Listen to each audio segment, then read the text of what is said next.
My name is Beth, and I'm going to tell you about my story, why I'm here. No, it's not about how I became literally the palest woman in the world. I'll save that for another day. But seriously, it's how I became paralyzed in a chair, technically a quadriplegic. I was 25. I was in school full-time, and I worked 2 jobs, one part-time, one almost full-time.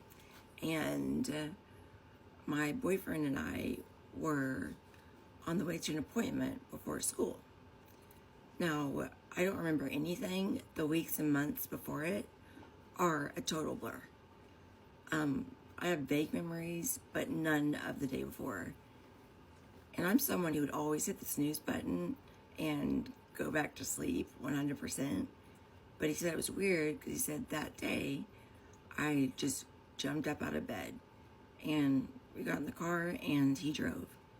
He ran into the back of a semi, pulling off the side of the road, and knocked off like the entire back of that vehicle, semi, whatever the piece is called.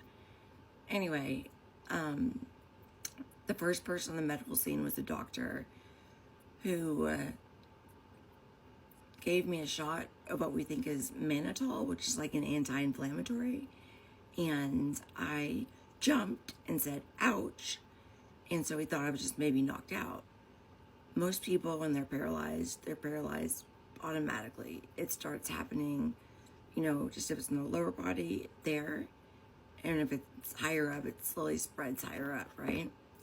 Well, I was still moving in the ambulance and in the ER, except for my right arm, because I thought I was broken. It was. I collapsed both my lungs. I had contusions on my lungs and kidneys. I broke all my ribs. I broke my right arm. And the reason my voice is so rough and why I'm self-conscious about doing this at all is, well, A, I talk a lot, but B, my voice box was disconnected from my trachea by over an entire inch. And that's a whole other story.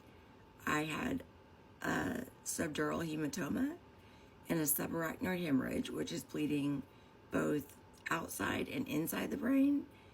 And so 1/3 of my brain was filled with blood, and it was pressing down on my brainstem. So they had to go in and first take off the entire right side of my skull. I have the little dent to prove it, which doesn't bother me at all. Not at all. I don't try to hide it with my hair. Nope, never. And then they had to wait, essentially, to see if I would live before they could get to my spinal cord. So my C2 vertebrae, which is like right below your, very first, I had a hangman's fracture there. And there's a little like ledge on that vertebrae when they used to hang people that would cut off their breathing and it would kill them. That's what they call it that. So my spinal cord swelled for days. And even though I was still in the coma, because they figured I was going to live, I was a 3 on the Glasgow coma scale, which is the lowest you can be. And 87% of people in that low of a coma either die or they're essentially brain dead. I might be, I don't know, but it's not showing yet. Just dead on the inside, really. But in all seriousness, I remember waking from the coma and asking, what had happened. My mom told me that, I remember her telling me she put me on leave from work and withdrew me from school, and I was devastated. That was the worst thing I can imagine. And she's like, well, it'll take a while, honey, and then you can go back. Liar. But of course, they didn't have the heart to tell me then that the doctor said I'd never be able to breathe on my own. I'd never talk. I'd never eat.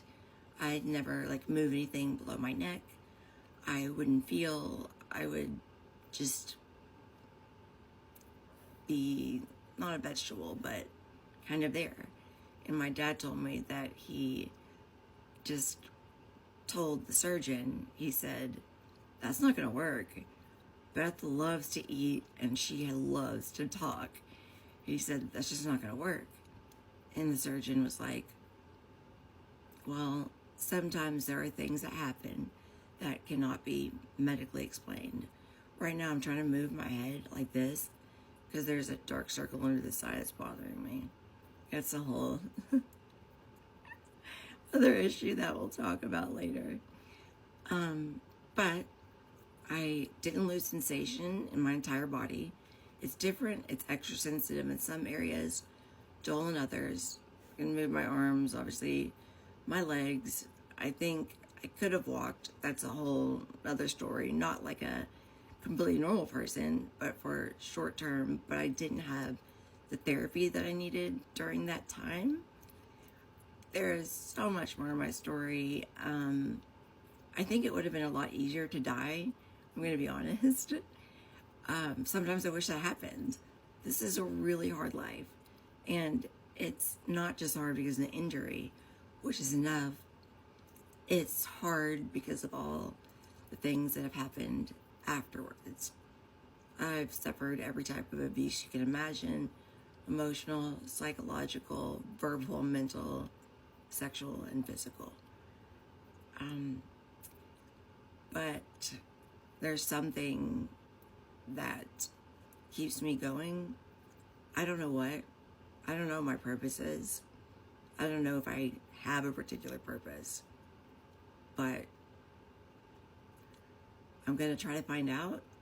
And I'm going to try this TikTok thing because there are a lot of messed up things about this system that need to change. And I'll show you about my daily life if you're interested. I don't know. You'll have to let me know what questions you have, what you want to see, all of that. I'm an open book, probably too open. I tell pretty much strangers everything they need to know about me, and they don't really want to know it. But like I said, I am still here. I believe that you can live a fulfilling life with an injury like this, and I am damn well gonna do it. So, once again, I'm Beth. Nice to meet you. This is still recording, and I don't really know what to say, but I'm gonna leave it imperfect because I'm super imperfect, and that's how I'm gonna do this. I'm gonna wing it. I'm not gonna do professional recording or lighting or try to look perfect every time. That's not reality for anybody, especially not me. So it's still going, and I really like to stop and I can't reach it. So I'm just gonna keep blabbering for a minute. Let's see. We have just a few seconds left to go, but I'm not gonna redo this. Oh, maybe I probably will redo it, but we're just gonna put it up and just see if y'all are even interested in hearing about my life. And I've learned a lot. I think that I might have a little bit of insight to tell you, or at least some horrible stories that'll make you feel better about your life. I don't know. That's worth something. I love hearing horrible stories that make me feel better about my life. Legitimately. I can only watch dark things because of that. The darker the documentary, the better. So, okay, I want to stop recording now. I can't reach it. I love you. Bye. It's still going. And I'm not going to fix it.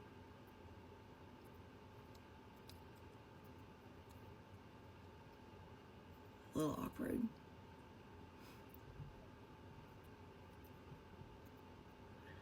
Come on, stop. I don't know what else to say. I don't know how to edit.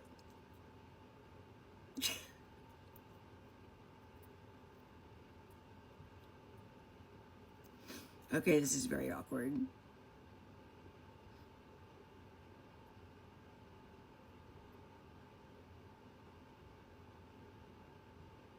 We have 3 seconds to go.